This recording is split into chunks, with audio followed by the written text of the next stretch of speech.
Hello, this is Business Now, reaching you live from IBrandTV news studios in Lagos, Nigeria. Coming up, World Bank predicts higher inflation for Nigeria and other African countries.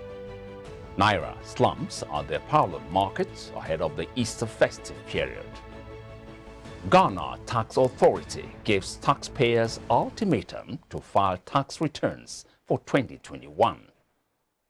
US links North Korea-backed hackers to a massive cryptocurrency theft worth $615 million.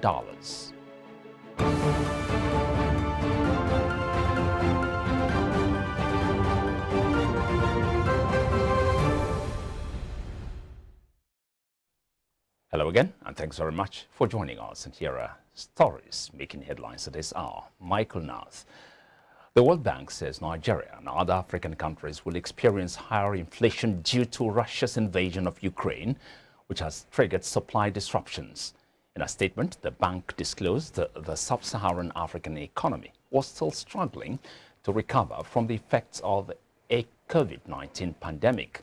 According to the Washington-based lender, the region's economic struggle has been adversely affected by the Russian invasion of Ukraine. The World Bank chief economist for Africa, Albert Zufak, was quoted as saying, as African countries face continued uncertainty, supply disruptions and soaring food and fertilizer prices, trade policy can potentially play a key role by ensuring the free flow of food across borders throughout the region.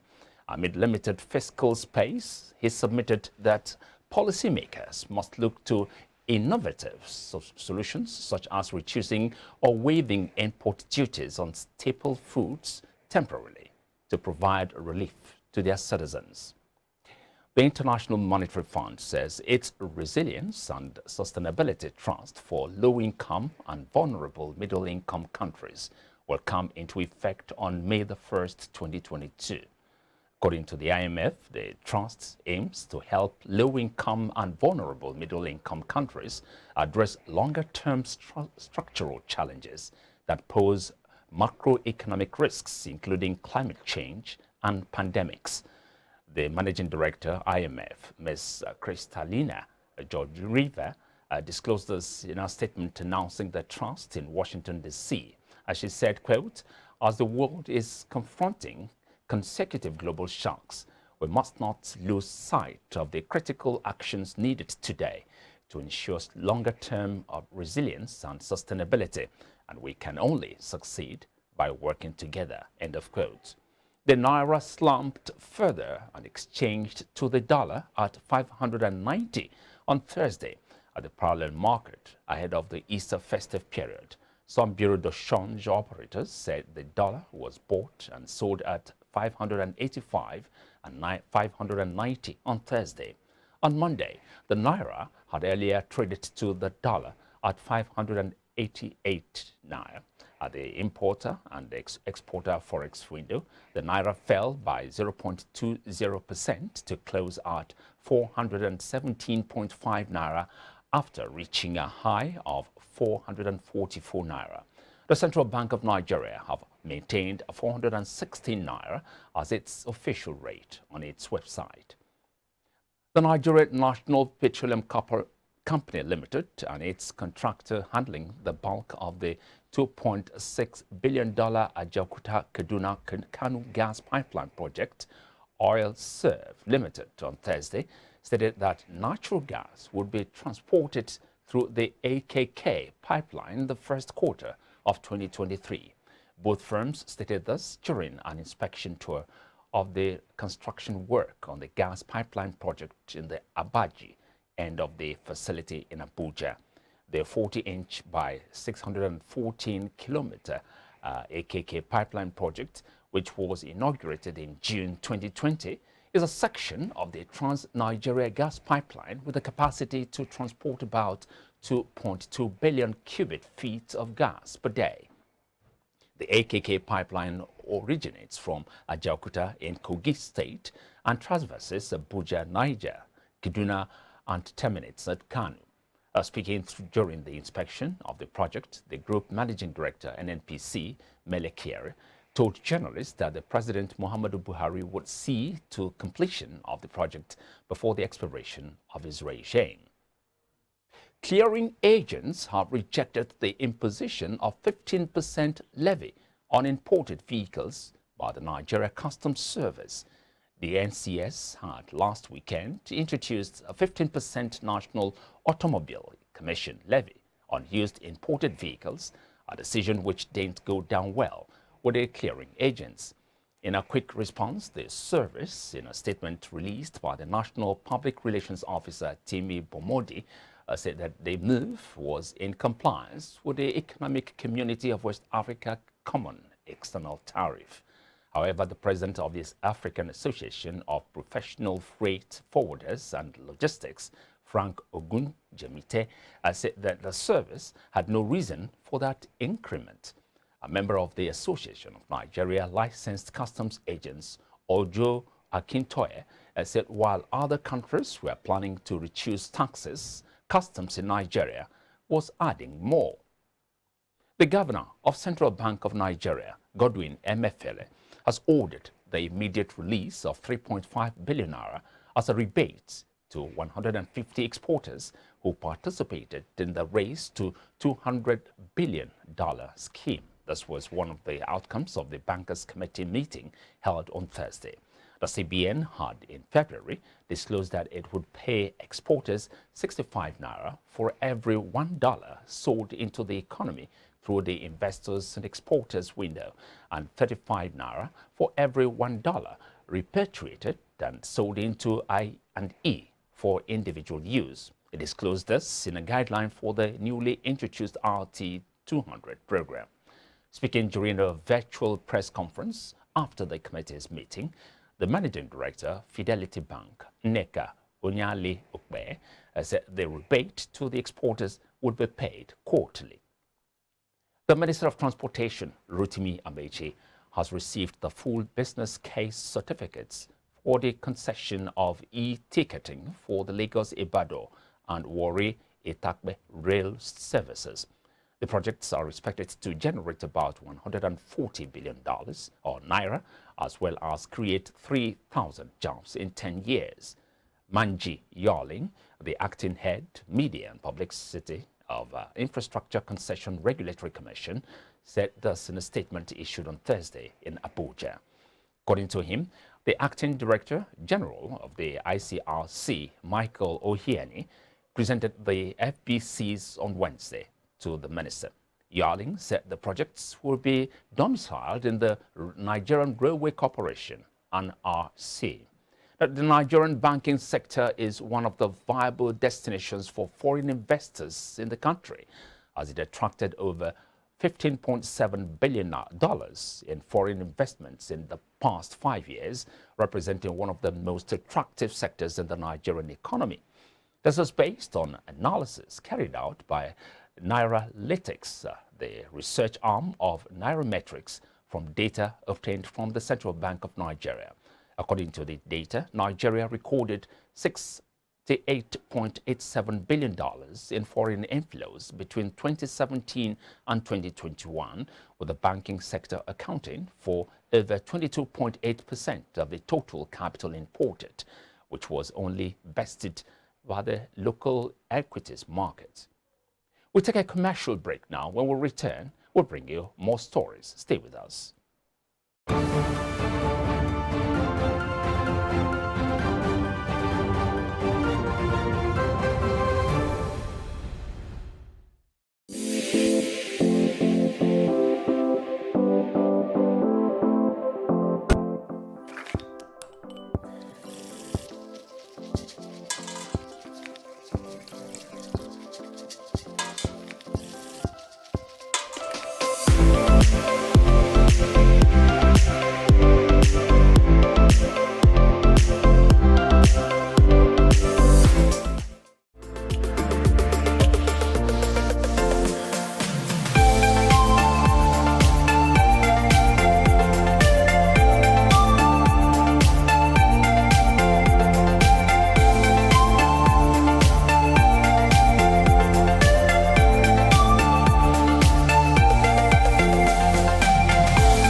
You're welcome back.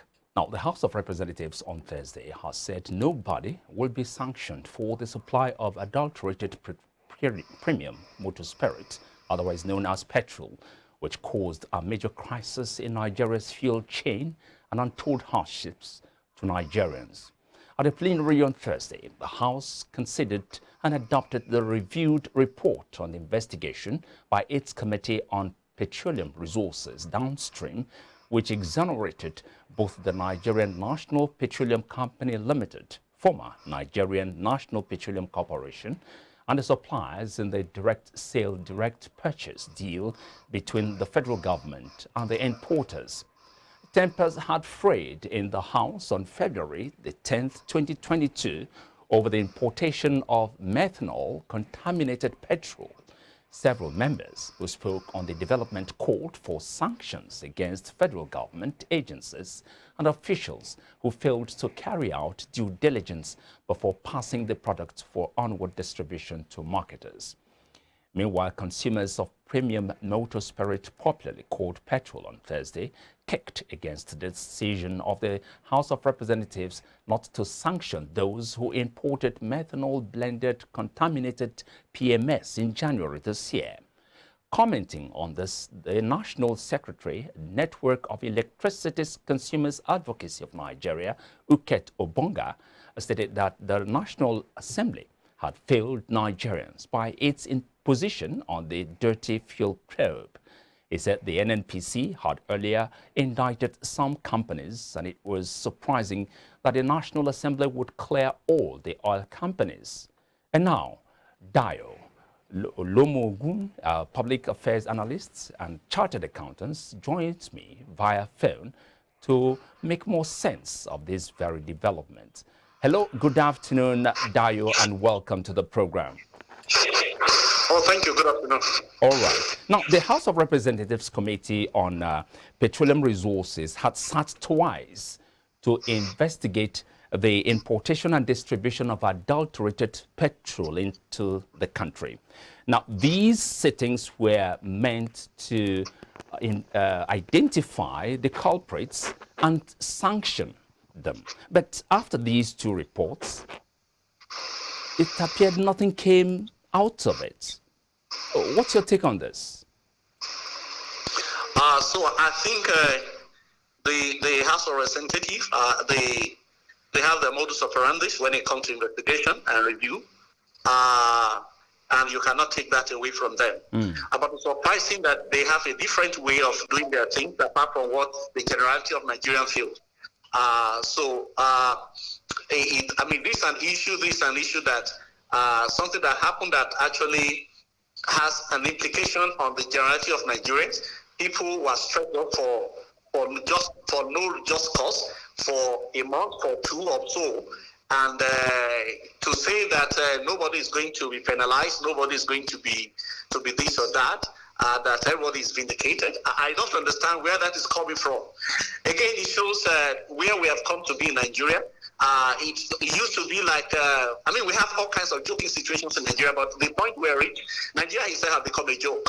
And that for your legislator to actually come out and say, we have reviewed this guy, we have reviewed the process, and nobody is going to be penalized, no head is going to roll for all this. Then you're asking, and where exactly have we gotten it wrong as Nigeria? Now, what's the fate of those Nigerians who bore the brunt of this very incident? You see, again, it's the same thing that you find across board. Whether it's in the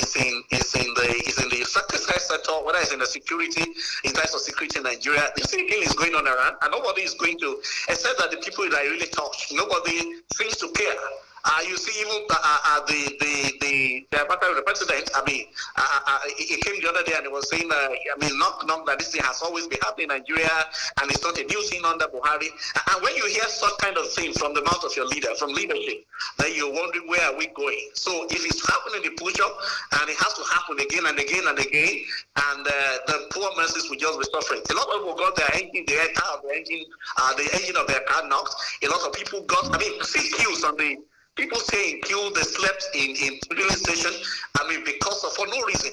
and you come and say nothing will happen. You see, again, it shows the kind of country we are in, where the laws are there and it's not going to work. The rules are there, the rights are there, and nobody is going to give you your right. It's some other same line outside this nation. In some other same environment, you expect heads to rule. You expect people to even resign voluntarily because of some kind of embarrassment, a national embarrassment they have given us. And after that, you expect serious compensation. People that lost their car, people that lost appliances because they used the fuel released by government should be compensated in a way. But this is Nigeria, and you can almost be sure that these guys will not be compensated. I was not sure whether they were compensated when it happened during the days of Abacha and the other government before Abacha time, and Buhari will not be an exception. It shows clear disrespect, nobody respects your rights in Nigeria, and it's so sad. It's quite an unfortunate development, one would say. Now, do these victims have the option of legal redress, would you think?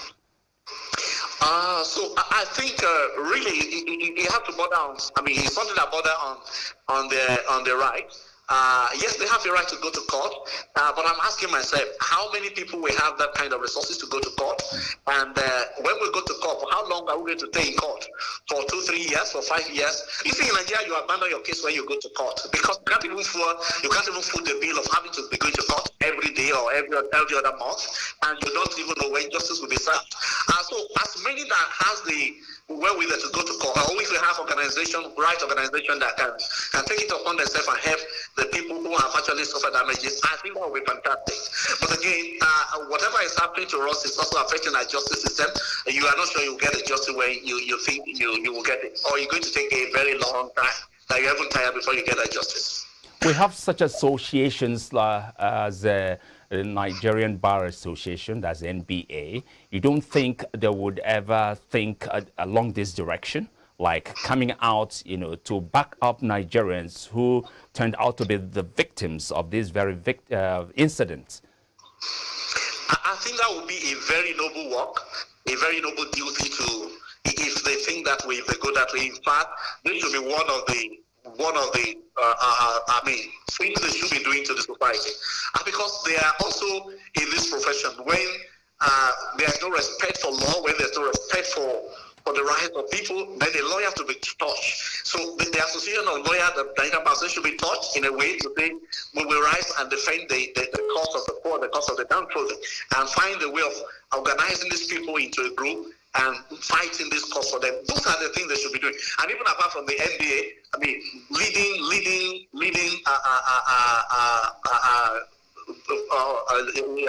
firms in Nigeria not firm in Nigeria. These are some of the things they should be doing pro bono to people. So let us identify the people that has lost a few things, lost their car, lost their whatever damage to the cause of this FOREX issue that we have in Nigeria, and let us see how we can mobilize them and help them get justice in court. Clearly, they have a right to go to court. Clearly, they have a right to. But as somebody, we have to help somebody here, and I'm afraid the Nigerian government is not going to take himself to court. This incident, I think it's unprecedented. Would you think the federal government has taken any steps or is taking any measures, to ensure that this incident does not recur? So again, if you fool me the first time, if you deceive me the first time, maybe you are the one that is deceitful. I'm not necessarily being a stupid person, but if you fool me again and again and again, then I'm just told you I'm a stupid person. So the issue of Nigeria is not about whether we're going to ensure this does not happen every time. That's the kind of message we hear every time. All of us are in this country together. You hear the same thing in the security environment, or they will tell you, 50, 100 people just been killed. Over 100 people in Benue. Then you talk about the people killing Kaduna, killing going all over the nation, kidnapping going all over the nation, and people will say, we bring them to book, we bring them to book. And you see this thing happening every day. So again, we can't just hope that this will not happen again. But clearly, this government is not bothered about Nigeria, and that is my submission. They are not bothered about whatever Nigeria say, and because things happen and you see all kinds of responses we get. The other day, they killed several people in Kaduna on the Kaduna rail, and few days after, the Minister of Transportation is declaring that he's going to run for president. In some other time, that guy should have resigned by now, not to run for presidency. But this is the kind of nation we have found ourselves, and it's a sad situation. Thank you very much, DAYO. You're welcome. A pleasure to have it. You're still watching Business Now on IBrandTV Lagos. Still to come, Elon Musk launches $43 billion takeover bid for Twitter. Details and more after this break. Stay with us.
You're welcome back to Business Now here on IBrandTV Lagos.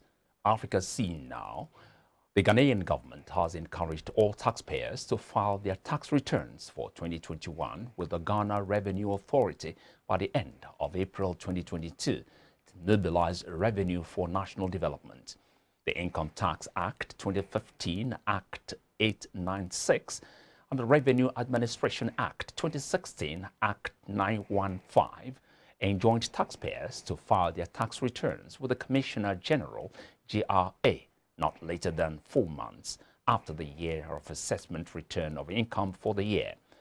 Abeni Osei Asare, the Deputy Minister of Finance in charge of Revenue on behalf of Ken Ofori-Atta, the Minister of Finance, announced this on Thursday in Accra.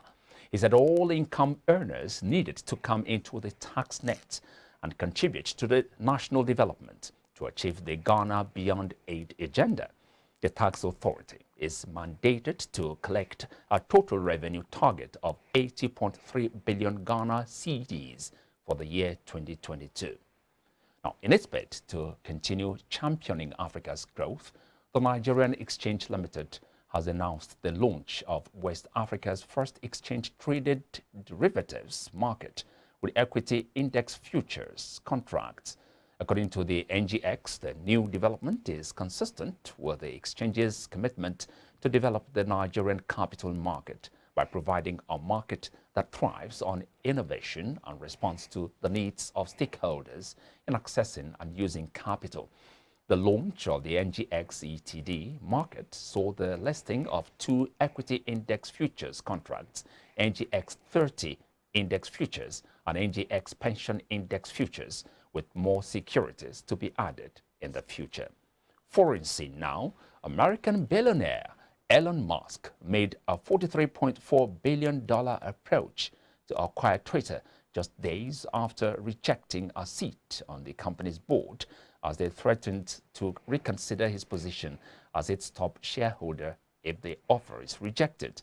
A regulatory filing to the SEC revealed Musk had made an offer of $54.20 by share to take the company private, 38% higher than the closing price of its stock on April the 1st. The date is the last day of trading before Musk's 9.2% stake in the company was publicly announced.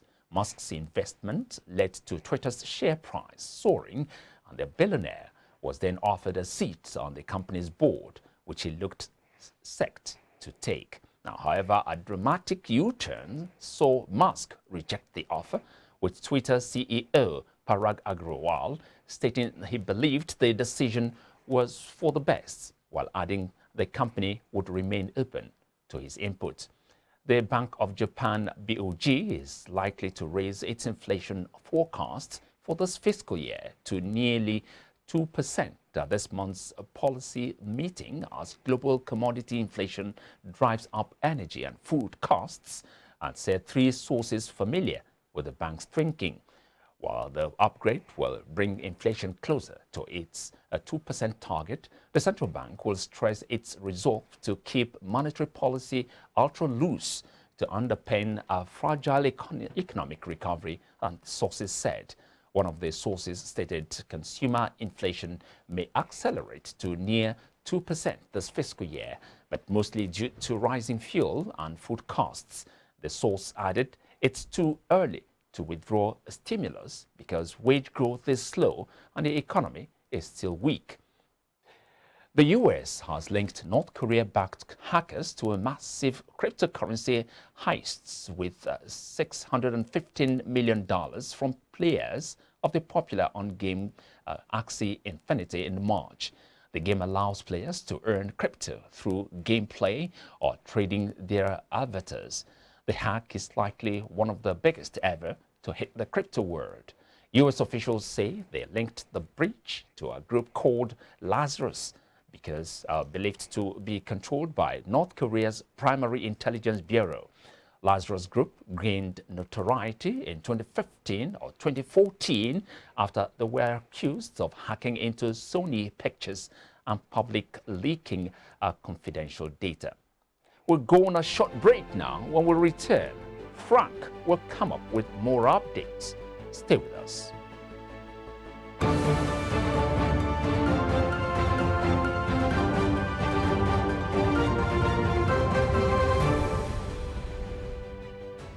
Swift Dry Cleaners Limited, professional dry cleaners, best in dry cleaning and laundry services, that meets the needs of our consumers. Yeah, Swift Dry Cleaners Limited, Swift Dry Cleaners Limited, Swift Dry Cleaners Limited, yeah.